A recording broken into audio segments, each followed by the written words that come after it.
Bonjour à tous et à toutes et bienvenue dans cet épisode 18 de la Shadow March. 18, 19, je ne sais plus trop. Premier épisode de 2024. Nos aventures ont repris. C'était une partie assez complexe. On va y venir. D'ailleurs, avant de commencer à vous expliquer ce qui s'est passé dans ce récap d'une campagne Shadow Dark, si vous suivez, vous le savez déjà, si vous venez de débarquer, allez voir les épisodes précédents pour mieux comprendre de quoi on parle. Avant qu'on commence, je tiens à vous dire que je vais peut-être faire changer un peu ma manière de vous faire les récaps de la Shadow March, je pense. Alors ce sera pas tout de suite brutal, etc. Je vais expérimenter un peu. Mais je pense que les épisodes gagneraient parfois à être un petit peu plus courts et un peu moins action par action, parce que honnêtement, c'est assez fatigant. Et c'est difficile de se souvenir de chaque petit détail et truc, donc je pense que j'aimerais bien essayer de me focaliser un petit peu plus sur des moments marquants. Je pense que ce qui est le plus intéressant pour vous, c'est de savoir les situations dans lesquelles les PJ se sont retrouvés, parce que peut-être que ça peut vous inspirer pour créer vos propres trucs dans vos campagnes. Savoir globalement dans quelle direction va l'histoire également. Et savoir aussi si on a eu des difficultés, si en débrief on a dû se dire des trucs, ou au contraire s'il y a un truc qui a vraiment bien marché. Essayer d'un peu plus aller à l'essentiel, chose avec laquelle j'ai beaucoup de mal, parce que quand je commence ensuite le récap, en général, il y a plein de trucs qui me viennent à l'esprit, parce que une partie de jeu de rôle, c'est quand même extrêmement dense, quoi qu'il arrive, et chaque petite action a des conséquences sur la suite et tout. Et ouais, je pense que je vais essayer de faire plus court. Je sais pas trop comment je vais faire.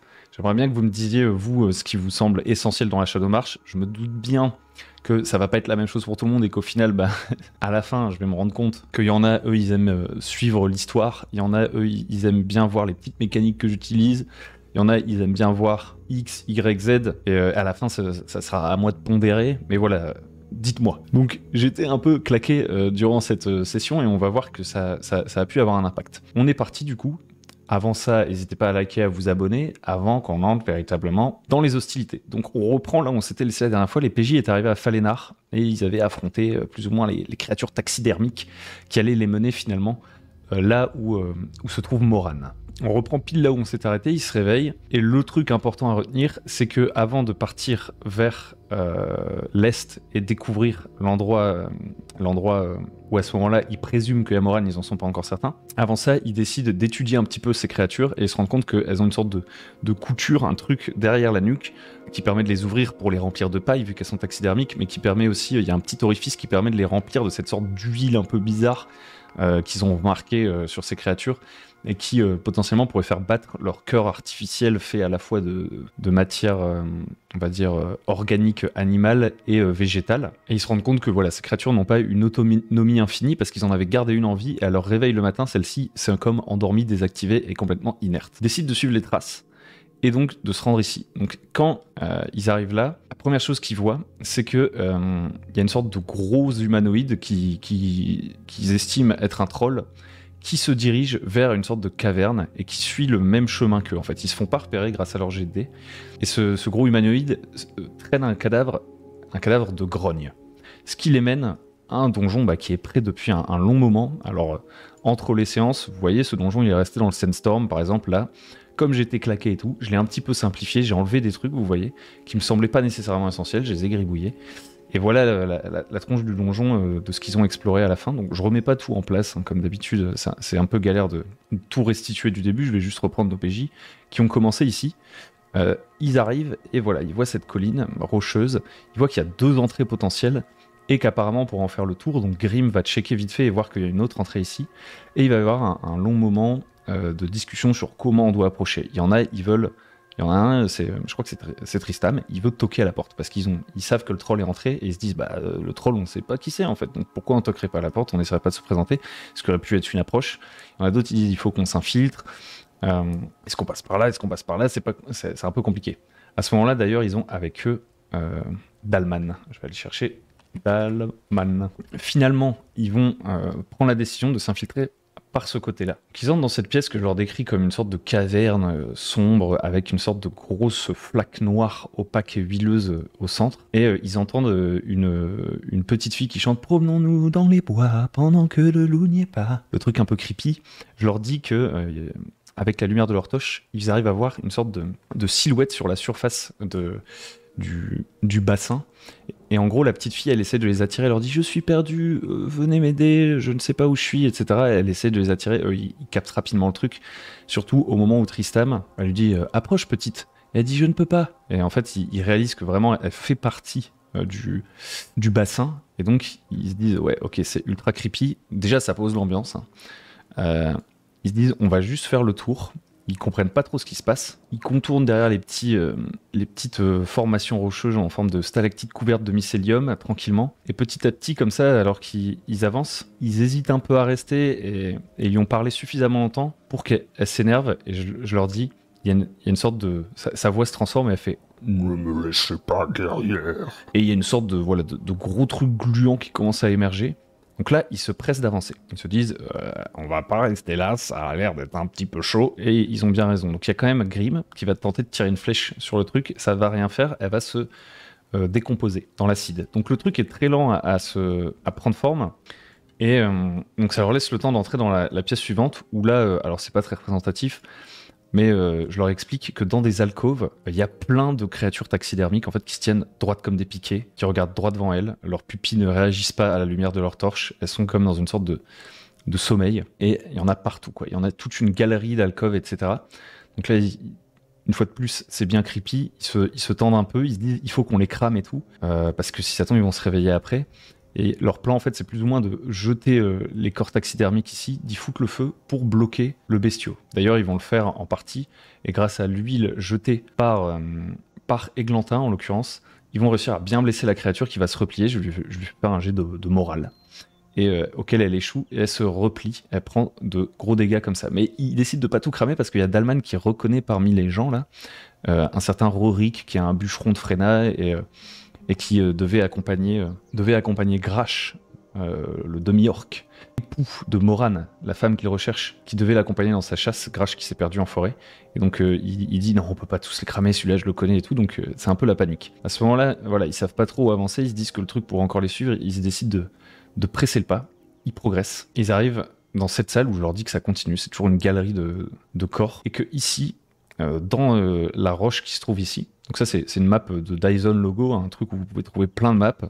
Je vous le mets là, www.dysonlogo.com. Donc vraiment, c'est une bonne source de cartes, simple à utiliser et à reconfigurer, on va dire, à votre sauce, puisqu'elle n'est pas trop détaillée. Donc moi, là, je leur dis, bah voilà, cette colonne-là, c'est pas une simple colonne, c'est la sculpture d'une femme, d'une jeune adulte, mais qui a un visage un peu poupin qui ne correspond pas du tout à son âge. Donc là, ils se disent, ok, hyper creepy. Donc là, jusqu'à ce moment-là, l'ambiance est vraiment dark, ils avancent prudemment, l'ambiance est plutôt posée. Ils arrivent ici, ils disent il faut qu'on se dépêche, notre objectif c'est Moran. Le reste on n'y touche pas, on essaie de faire vite. Ils décident de prendre la gauche, et là ils vont tomber sur l'ogre, le fameux ogre qui est en train de vider comme du gibier des corps dans un endroit qui pue complètement, et il mange des morceaux qu'il aime bien, genre un petit bout de foie par-ci par-là.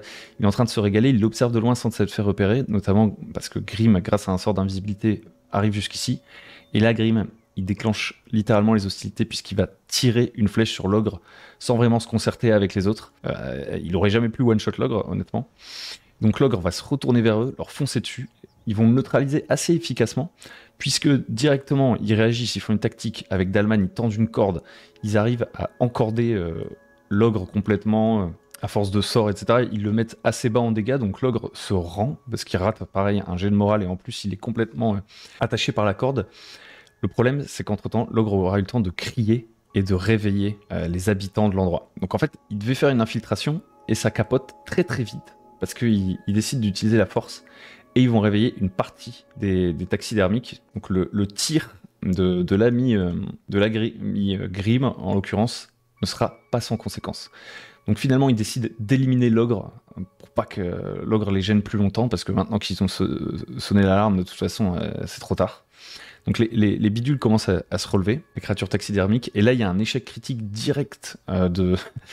Ça enchaîne. Églantin fait un échec critique pour un truc, et comme conséquence, je décide qu'ils ont attiré un autre truc en plus. Lifway, en fait, quand il voit les créatures, il dit dépêchons-nous, on va tous par là, on les laisse derrière nous. De toute façon, ils savent que ces créatures sont lentes puisqu'ils les ont déjà affrontées par le passé. Donc, il se dit dépêchons-nous, et en fait, la conséquence de l'échec critique, c'est qu'il tombe directement nez à nez avec une petite fille qui fait Qu'est-ce que vous faites ici? Vous ne devriez pas être ici, c'est chez moi.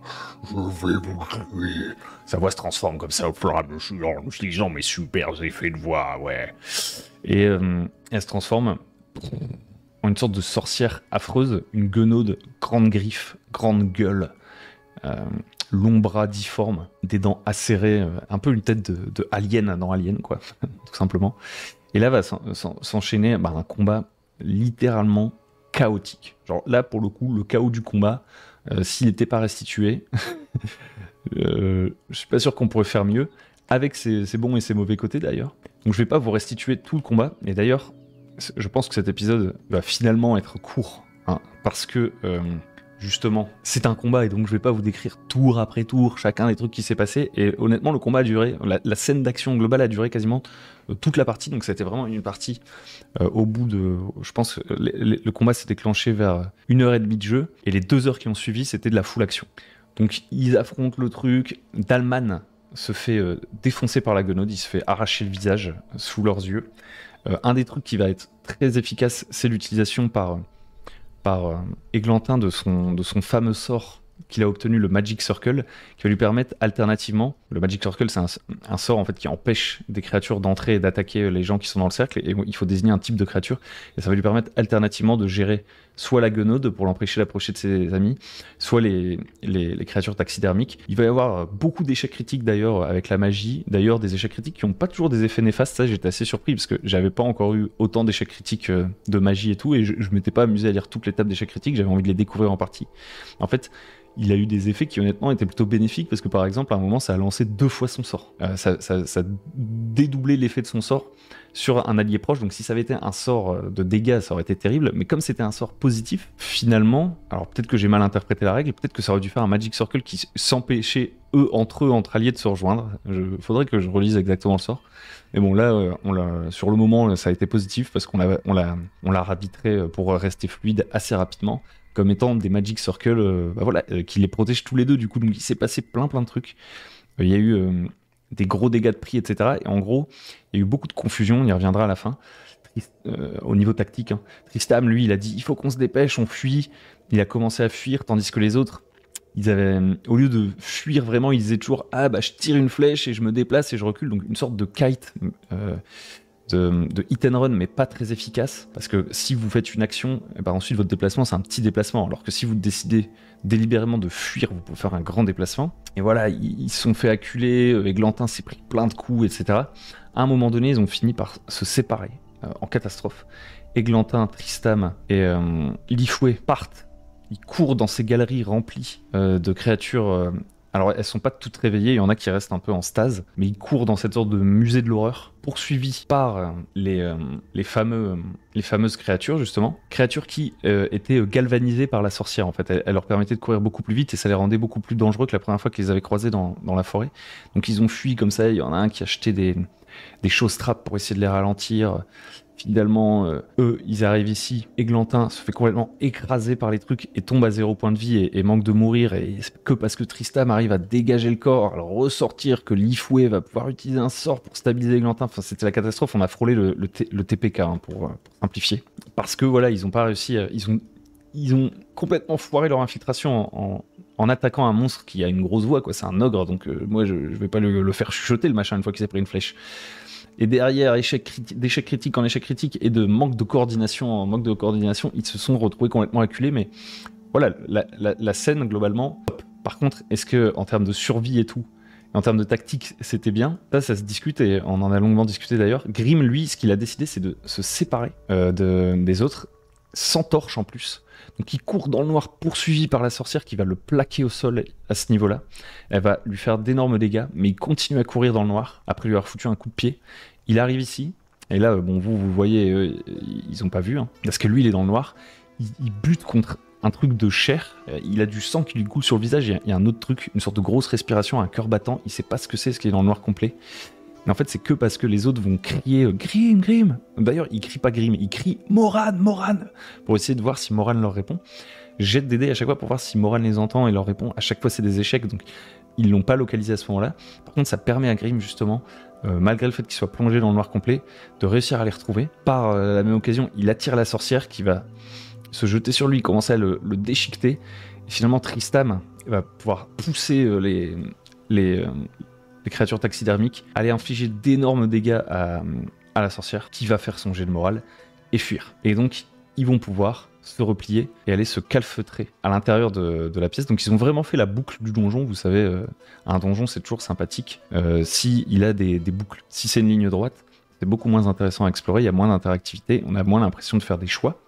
Là, pour le coup, les donjons de Dyson Logo, ils respectent bien cette philosophie-là d'essayer de proposer du choix. Et donc, à chaque pièce, alors à quelques exceptions près, vous voyez ici, il n'y a que 2 sens. Enfin, en réalité, c'est faux parce que ce donjon, normalement, si vous prenez cette map complète, en fait, il y a un autre niveau et ça, c'est les autres niveaux. Enfin bref, moi, je l'ai simplifié. Donc là, oui, c'était un peu ligne droite, mais dès que vous arrivez là, déjà, il y a 3 passages. Et ensuite, il y a 2 passages, etc. Donc eux, ils ont fait la boucle en courant, en aggro, en prenant l'aggro de tout le donjon, entre guillemets, si on devait parler en mode MMORPG. Donc c'était un peu la cata. Ils sont tous, avec très peu d'HP, à se retrouver à l'entrée. Ils se sont enfermés en barricadant les portes. Ils avaient récupéré les clés des portes, d'ailleurs, sur l'ogre, après l'avoir neutralisé. Et voilà, là, pour l'instant, ils sont dans une sécurité, somme toute, tout à fait relative. C'est le moins qu'on puisse dire. Ils pensent leur plaie, la sorcière aussi. Et ils sont dans la mouise et ils se disent, on peut pas faire demi-tour maintenant. Ça, c'est le côté héroïque. Le côté, même si on est dans un bac à sable et que c'est gritty et que le but de la campagne, c'est pas de sauver Moran, eux, ils ont envie de la sauver. Ils ont cette sorte de code de l'honneur pour la plupart. Et la grande question, là, ça va être, est-ce qu'on part au risque de laisser Moran mourir? Parce que, vous voyez, Moran, il y avait une sorte de chrono pour savoir quand est-ce qu'elle allait être transformée, mourir à son tour en forme de créatures taxidermiques. Par chance, malgré leur voyage, leur péripéties, etc., c'est pas encore arrivé. Mais bon, là, maintenant qu'ils ont, mis en danger la sorcière, dont ils connaissent même pas vraiment les intentions, ça s'est accéléré très très vite. Ils ont pas vraiment compris là où ils avaient mis les pieds, je pense. Enfin, ils ont peut-être leur petite théorie, et vous aussi. Mais maintenant qu'ils sont là, la sorcière, elle va sûrement accélérer ses plans. Enfin, ils se disent, si on fait demi-tour maintenant, Moran est perdu. Mais en même temps, on est dans la mouise totale. Alors, rapidement, mais c'est anecdotique, ils ont vite fait été jeter un œil.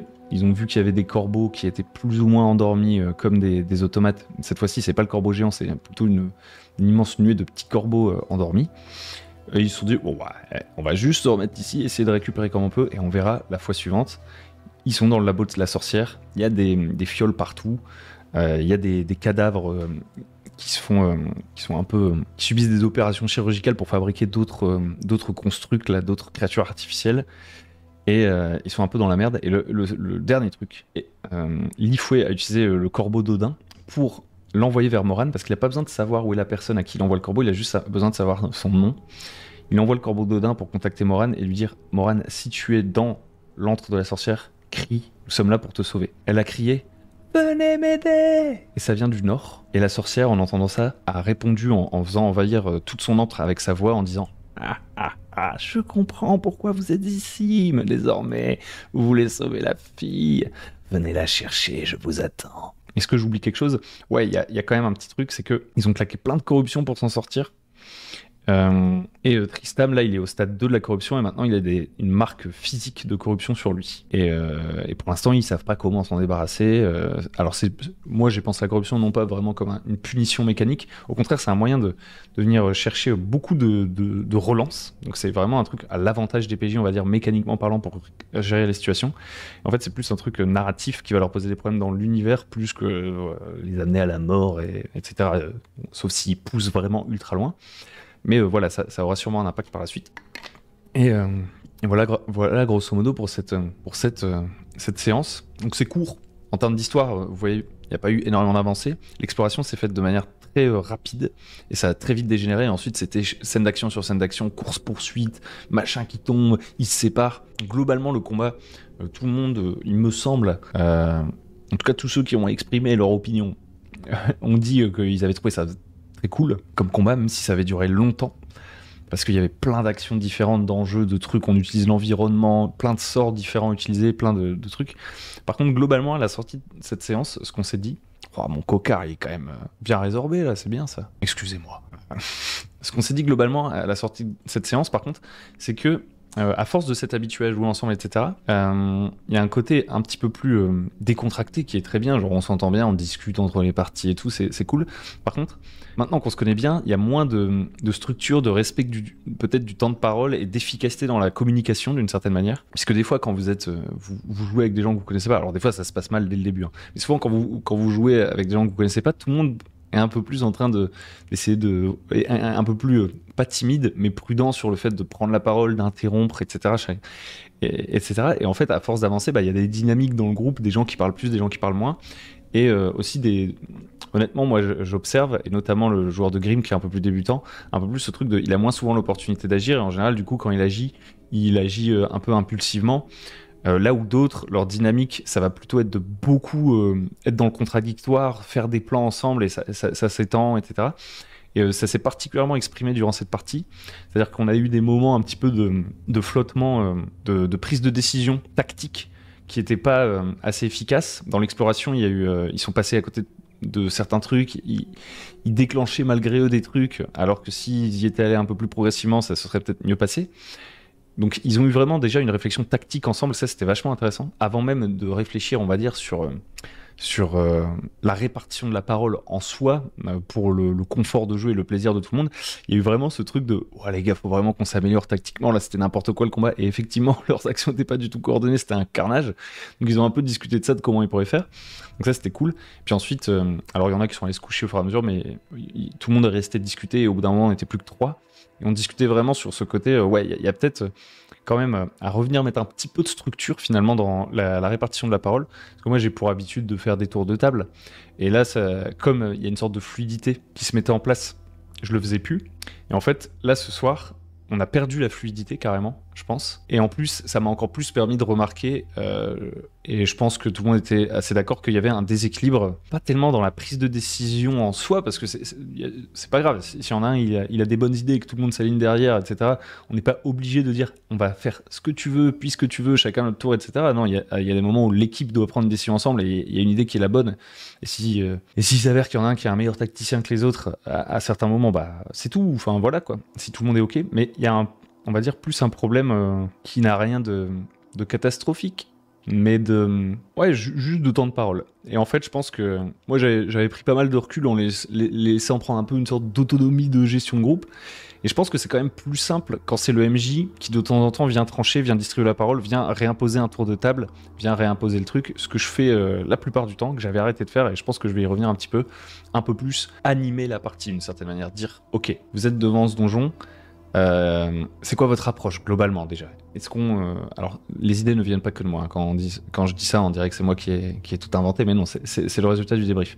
Mais que moi je me suis dit, le plus simple c'est que ce soit moi qui reprenne les rênes et que je propose, qu'est-ce que vous faites? Vous allez plutôt y aller discrète pour le moment, vous allez y aller comme ça, qui est d'accord? Machin, toi t'en penses quoi? Machin, toi t'en penses quoi? Pour voilà, qu'on ait plus une vision d'ensemble, et à un moment donné qu'on puisse plus rapidement atteindre le moment où tout le monde s'arrête sur une décision. Quitte à ce que moi, avec mon recul que j'ai, vu que je suis en dehors de la conversation, moi je suis pas là pour leur dire ce qu'ils doivent faire, à un moment donné je puisse leur dire, ça fait un moment que vous discutez là, ça tourne un peu en rond, est-ce que vous voulez qu'on tire au hasard? Est-ce que vous voulez qu'on vote? Est-ce qu'on fait un truc? Pour qu'il y ait un peu plus un gardien du temps et du rythme, je pense que ça bénéficierait à tout le monde. Et en fait, le fait que je dise que ce soit moi qui en prenne la responsabilité, ça, c'est plutôt moi qui pense que c'est une bonne idée globalement, parce qu'on est parti dans des discussions, vous voyez, sur des systèmes, genre, est-ce que à chaque fois qu'on arrive devant un donjon, il y aurait pas un moment où on dit, là il y a une phase de plan, vous voyez, un peu comme les points strat ou je sais pas quoi, ou est-ce qu'on devrait pas tout le temps être on initiative? Et c'est un truc de Shadow Dark, jouer tout le temps on initiative, c'est-à-dire même quand on n'est pas dans les combats, il y a un système d'initiative, on retire l'initiative, etc.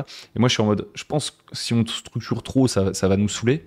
Si vous voulez, moi je veux bien prendre la charge, quitte à ce que ma manière de faire soit rediscutée les fois suivantes, mais reprendre un peu la charge de plus être le garant du temps de parole. Parce qu'en fait c'est beaucoup, il y a toujours ce truc, quand c'est... Évidemment, c'est bien que tout le monde soit attentif aux autres, essaie de donner la parole aux autres, etc. Il y a toujours ce truc, quand même, où quand vous êtes en position de joueur, c'est pas évident, parce qu'en même temps, il y a votre roleplay, en même temps, il y a le côté, vous devez prendre des décisions tactiques, en même temps, il y a ce truc de « Ah, il faut que j'écoute les autres », et il y a plein de choses à gérer. Et on a beau dire, le MJ, il a plein de trucs à gérer. Moi, honnêtement, dans le cadre de cette campagne, je prends un peu de recul, et là, ça me demanderait pas énormément de charge, que ce soit moi en fait qui soit un peu plus attentif à ça. Comme ça les joueurs ils peuvent s'exprimer pleinement et moi je m'occupe juste d'organiser la distribution de ces moments où ils s'expriment. Eux ça leur permettra d'être moins sur des pincettes parce qu'il y en a beaucoup qui disent moi aussi je me suis rendu compte que les décisions sont un peu difficiles à prendre et en même temps j'ai pas envie de forcer mon truc et en même temps blabli-blou et en même temps blablabla, vous voyez. Et en fait ils essayent tous de partager la parole et de trouver un consensus, etc. Et je pense qu'il manque juste quelqu'un qui tranche pas la décision, mais la manière dont on communique. Et je pense que ça, je vais en reprendre la charge et que ça va un peu fluidifier le truc. Pareil dans les combats, un petit truc dont on s'est rendu compte, c'est que il y avait un truc qui n'était pas toujours hyper clair pour les PJ. C'était qu'est-ce qu'ils peuvent faire pendant un tour. Et on a essayé de reclarifier un peu des trucs comme ça. Donc c'est aussi que c'est un peu la reprise.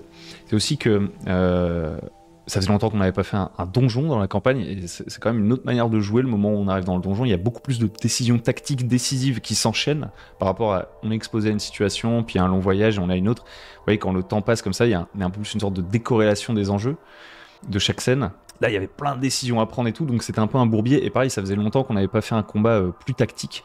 Les deux derniers combats, la plupart des derniers combats, c'était soit on combat juste un monstre, donc c'est simple de comprendre, tout le monde essaye de battre le monstre, genre c'est un peu un boss, ou alors on combat un seul type d'ennemi. Là, quand il y avait la sorcière, l'environnement, 3 directions, on sait pas où on doit aller, en plus un autre type de monstres qui sont plus nombreux et tout, à la fin, en fait, tout le monde s'est dit oh, c'était un bordel, on aurait pu faire tellement mieux tactiquement si on s'était un peu plus organisé et si on communiquait mieux. Et donc, ouais, c'était une conversation intéressante qui nous mène très tard, puisque je suis en train de filmer, il est 2h38, les amis. Donc je vais vous laisser. C'était le premier épisode de Shadowmarch de cette année. Je sais pas si j'ai réussi à faire vraiment plus concis, mais voilà, je vais essayer de le faire. Sur ce, je vous remercie de m'avoir écouté. N'hésitez pas à liker, à vous abonner et à mettre les petits commentaires de soutien de ce premier épisode 2024 de la Shadowmarch. Je vous dis à très bientôt sur le bon MJ. Shadow Dark, s'enfoncer dans un donjon sans avoir un plan, c'est dangereux et ça peut faire mal. Shadow Dark, le but n'est pas de combattre les monstres, c'est surtout de s'en sortir en vie, ouais. Moran, si tu m'entends, fais un signe parce que là, on a 3 points de vie, on est bientôt tous morts. Moran, si t'es en vie, tape 3 fois des mains et on arrivera pour te tendre les nôtres. Moran, s'il te plaît, cours vers nous maintenant et laisse la sorcière derrière toi. S'il te plaît, on veut juste obtenir la prime et se casser, ouais, bordel de merde. Alright, pourquoi je fais des échecs critiques? Oh yeah, oh yeah, oh yeah.